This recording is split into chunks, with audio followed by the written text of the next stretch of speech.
Holding $10,000 in cash or high-yield savings while waiting for a better market entry feels safe, but it is actually burning up 62% of your lifetime growing power. Most people treat their first $10,000 like a tiny milestone on the path to $100,000. That view is mathematically wrong, and it is the exact reason many workers end up retiring 5 to 10 years later than they planned. The real secret to retiring early isn't a higher salary.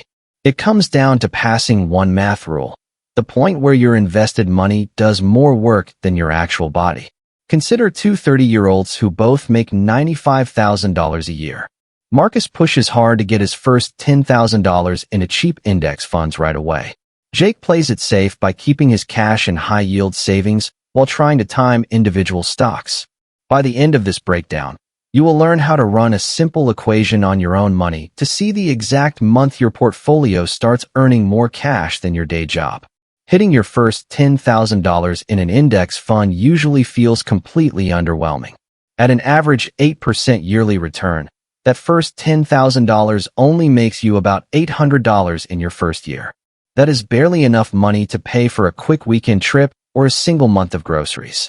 It feels like a tiny drop in a huge bucket after all that hard work.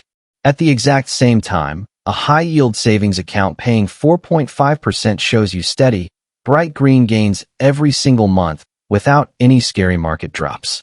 Online finance groups and popular forums will constantly tell you to keep most of your money in safe cash until the stock market calms down, or to chase risky 15% gains in single popular stocks. On paper, holding safe cash feels smart, controlled, and protected. But feelings and real math are two very different things. Simple paper calculations miss three hidden traps that slowly drain your cash: heavy taxes on savings, inflation erasing your money's buying power, and lost growth compounding in reverse. First, consider the tax trap on high-yield savings. The interest you earn in a savings account is taxed at your highest regular income rate.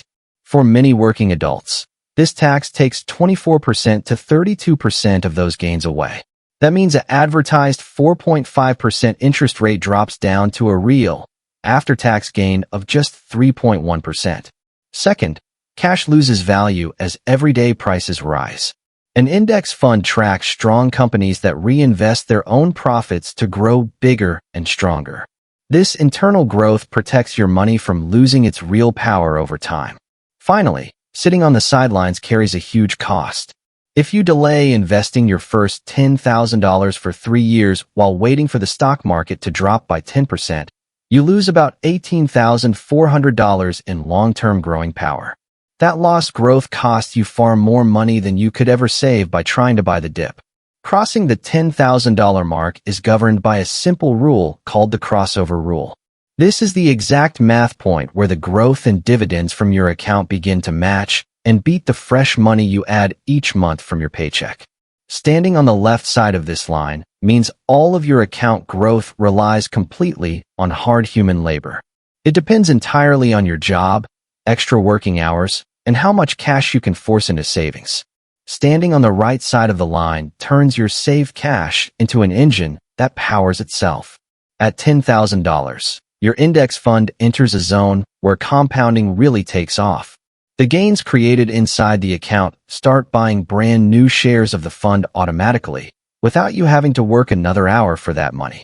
Let us compare Marcus and Jake to see how this math plays out over time. Marcus puts his first $10,000 into a broad market index fund right away and adds $500 every month. Jake keeps his $10,000 in cash and bonds while adding $500 a month to active trading strategies.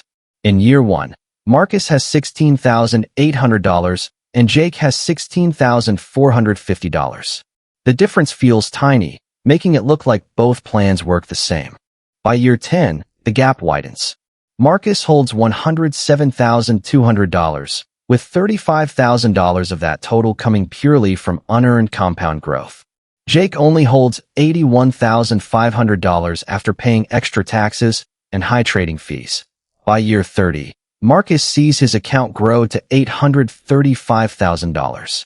That initial $10,000 alone grew into over $100,000 of his total wealth.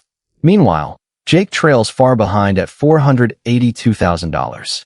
That is a massive $353,000 difference created entirely by how each person handled that very first $10,000. This strategy is not a basic retail trick. It is the exact rule used by giant private equity firms, wealthy family offices, and national investment funds. Professional money managers follow one clear instruction: put capital into assets that automatically grow on their own, instead of relying on outside cash to keep funding them. When giant institutions invest millions of dollars, they do not hold large stacks of cash that generate taxed interest income. Instead, they lock their money into broad, self-growing assets so they can avoid paying heavy taxes every year. By holding low-cost index funds in your own account, you are running the exact same auto-compounding playbook used by multi-billion-dollar college endowments. You get the same tax advantages and growth power they use, but without paying huge management fees to financial managers. However, reaching the $10,000 milestone will fail if you fall into the two main traps of index investing: panicking when prices drop and letting hidden fees slowly creep in. The biggest danger to your wealth is not a normal 20% stock market drop. The real risk is selling your assets in a panic when the market drops down. Selling during a drop turns temporary losses on paper into permanent losses of actual cash that you can never get back. The second major trap is overcomplicating a simple account by buying extra funds with high management fees. Adding too many special funds adds unnecessary costs and makes tracking real gains much harder. This mistake is often called diworsification. Winning with index funds requires a simple portfolio, very low fees, and total discipline to never sell during tough market drops. To reach your first $10,000 in index funds with the best possible math, follow this exact step-by-step order for your money. First, grab any employer match offered in your workplace retirement plan before putting a single dollar anywhere else. Getting matched gives you an instant 100% return on your money that nothing else can beat. Second, pay off any high-interest debt with a rate above 7%. Eliminating expensive debt gives you a guaranteed return that acts like putting cash directly back into your pocket. Third, start your index fund sprint. Direct all your remaining extra cash into broad market index funds until your investment balance hits that crucial $10,000 mark. Fourth, fill up your Roth IRA up to the $7,000 annual limit. This step lets your growing $10,000 balance continue compounding 100% tax-free for the rest of your life. Fifth, keep paying low-interest debts like mortgages or cheap loans on their normal schedules. Put any leftover surplus cash straight into standard taxable brokerage index funds to keep building your wealth engine. Getting your first $10,000 into a broad market index fund is not about the small $800 it makes you in year one. It is about starting the power curve that creates a $350,000 advantage over your working life. The math does not care about market timing, scary news headlines, or gut feelings. It only rewards the total time your money stays working inside the market.